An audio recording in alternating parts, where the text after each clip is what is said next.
నమస్తే. Welcome to our channel. నేను మీ ప్రియాంకరావు. గాలి జనార్దన్ రెడ్డి ఈ పేరు చెప్పగానే అందరికీ ఓబులాపురం మైనింగ్ తెలుస్తుంది. తర్వాత జగన్మోహన్ రెడ్డి గారికి ప్రాణ స్నేహితులు అని తెలుస్తుంది. ఇదే టైంలో 2007 సంవత్సరంలో రాజశేఖర రెడ్డి గారు సీఎంగా ఉన్నప్పుడు గాలి జనార్దన్ రెడ్డి గారికి 14,000 ఎకరాల స్థలాన్ని కేటాయించాడు. ఎందుకు అంటే బ్రహ్మిణి స్టీల్స్ అనేది ఫ్యాక్టరీ మేము పెడతాము అని చెప్పేసి అంటే అది పెట్టకపోగా దాన్ని తాకట్టు పెట్టి 380 కోట్ల రూపాయలు వీళ్ళు అప్పు తెచ్చుకున్నారు. దీని మీద 18 సంవత్సరాలుగా పోరాటం జరిగింది. ఇప్పుడు ఎట్టకేలకు జగన్మోహన్ రెడ్డి గారికి జలక్కిస్తూ గవర్నమెంట్ ఈ భూమి మొత్తాన్ని కూడా స్వాధీనం చేసుకుంటుంది. ఈ భూమి విలువ 5,000 కోట్ల రూపాయలు. మరి ఇప్పుడు జగన్మోహన్ రెడ్డి గారి సిచ్యువేషన్ ఏంటి? దీని మీద డిస్కస్ చేద్దాం. మనతో పాటు ప్రముఖ పొలిటికల్ అనలిస్ట్ డివి శ్రీనివాస్ గారు ఉన్నారు. ఆయనతో మాట్లాడదాం. నమస్కారం సార్. నమస్తే. ఒక విధంగా జగన్మోహన్ రెడ్డి గారికి గత కొద్ది రోజులుగా జలక్కల మీద జలకలు తగులుతున్నాయి. ఒక పక్క కోర్టు ముట్టికలు కొడుతుంది, ఒక పక్క జనాలు చీకొడుతున్నారు. ఇటు చూస్తే ఆయన ఆస్తుల్లో ప్రభుత్వం కూడా లాగేసుకుంటుంది. మరి ఆయన ఏం చేస్తారు ఈ బ్రహ్మిణి స్టీల్ విషయంలో? ఇప్పుడు ఎలాంటి కొత్త రాగాన్ని ఎత్తుకుంటారు? అంటే 5,000 కోట్లు ఆంధ్రప్రదేశ్కి ఇవాళ అయాచిత వరం, అంతే, ఒక అదృష్టం. అంటే 14,000 ఎకరాలు ఇవాళ ప్రభుత్వం స్వాధీనం చేసుకుంది. 18 ఏళ్ల అన్యాయ పోరాటం. ఏది ఆ భూములు మరి గాలి జనార్దన్ రెడ్డి గుప్పెట్లో ఉన్నాయి. అతనేమని ఆ రోజు రాజశేఖర రెడ్డి చెప్పాడు, ఆ రోజు ఇదే ఏది బ్రహ్మణి స్టీల్కి శంకుస్థాపన సందర్భంగా 2007లో రాజశేఖర రెడ్డి ఫోటో కనుక నువ్వు కొడితే వస్తుంది. ఏది ఫౌండేషన్ బ్రహ్మణి స్టీల్ అని కొడితే ఒక పక్క గాలి జనార్దన్ రెడ్డి, ఒక పక్క జగన్మోహన్ రెడ్డి.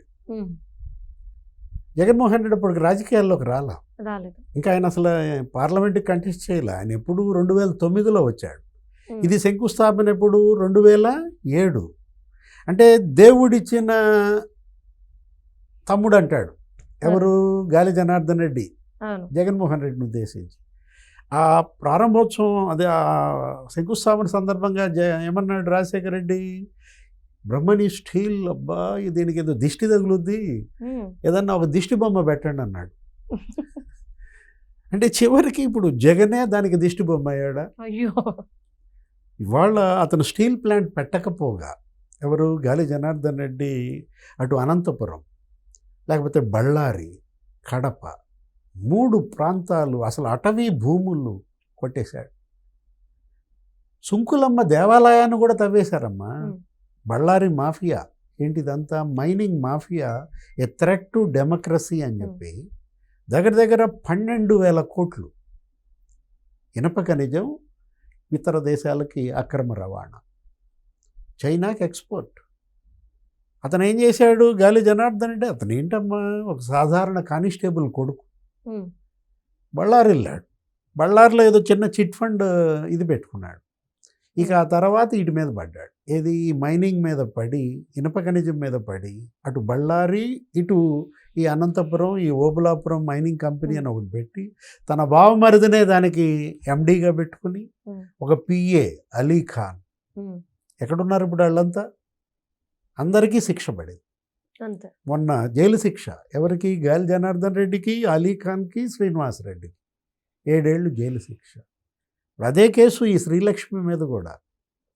ఆమె ఎవరు? ఆమె సీనియర్ ఐఏఎస్, మొన్న రిటైర్ అయినట్టున్నారు శ్రీలక్ష్మి. అసలు దాసరి రత్నప్రభ అని ఒక ఆమె ఉన్నారు. ఏంటి? ఆమె కూడా సీనియర్ ఐఏఎస్ అనమాట.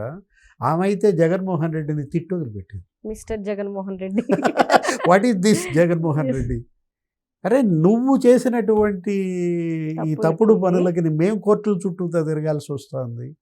ఆమె బీజేపీలో చేరినట్టుంది. తిరుపతి తరఫున తిరుపతిలో కంటెస్ట్ కూడా చేసింది రత్నప్రభ.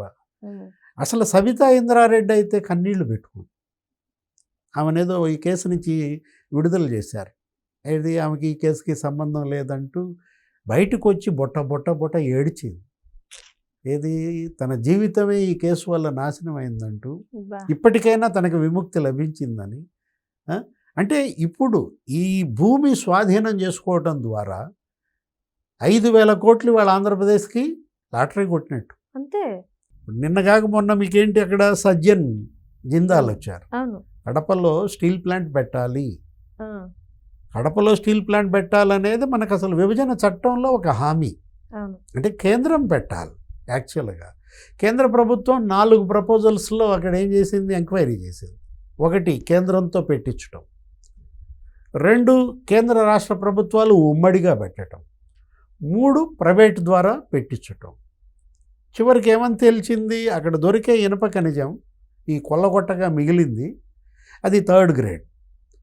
దానికంత డిమాండ్ లేని పరిస్థితుల్లో అది ఏంటి, అది లాభదాయకం కాదు. ప్రభుత్వం అందుకని వెనకడుగేసింది. సెయిల్ ఎప్పుడైతే వెనకడుగేసిందో ఇక ఈ ప్రైవేట్ వాళ్ళని ప్రోత్సహించారు. అసలు ఇదంతా జరగకముందే, రాష్ట్ర విభజన జరగకముందే రాజశేఖర రెడ్డి అక్కడ పెట్టిద్దాం అనుకున్నాడు.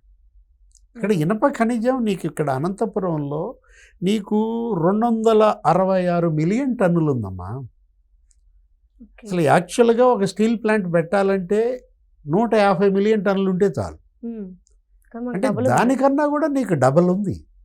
అంటే 30 ఏళ్ల పాటు ఈ స్టీల్ ప్లాంట్కి కావాల్సిన ఖనిజం అక్కడ ఉంది. రత్నగర్భ ఏది రాయలసీమ అనేది అదే. ఇప్పుడు మొన్న ఏదో బంగారం కూడా పడింది అన్నారు. ఇప్పుడు కుప్పం కూడా వెళ్ళబోతున్నారు. అటు జొన్నగిరి అదేంటి గోల్డ్ ఫీల్డ్స్, ఇప్పుడు అది అసలు KGF కన్నా మించిందన్నారు. కోలార్ గోల్డ్ ఫీల్డ్స్ కన్నా కూడా జొన్నగిరి గోల్డ్ ఫీల్డ్స్ ఎంత, అది 1 గ్రాముకి నీకు 1 టన్నుకి 1.5 గ్రామ్స్ అన్నారు. 1 టన్ను మట్టి నుంచి 1.5 గ్రామ్స్ అంటే కుప్పంలో నువ్వన్నది. కుప్పంలో ఏంటది, అక్కడ అసలు మామూలుగా కాదు. కుప్పంలో అయితే 1 టన్నుకి నీకు 5 గ్రాములు బంగారం.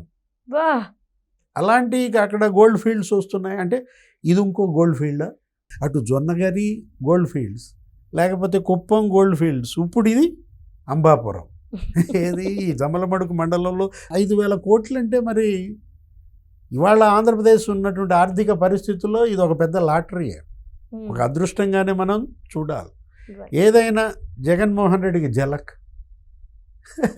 ఏది ఇప్పుడు ఆంధ్రప్రదేశ్కి ఈ ప్రభుత్వానికి మరి ఏ లాభదాయకమైనటువంటి పని జరిగినా అతని పాపం చాలా బాధ, దుఃఖం, ఏడుపు. Right. Thank you so much sir.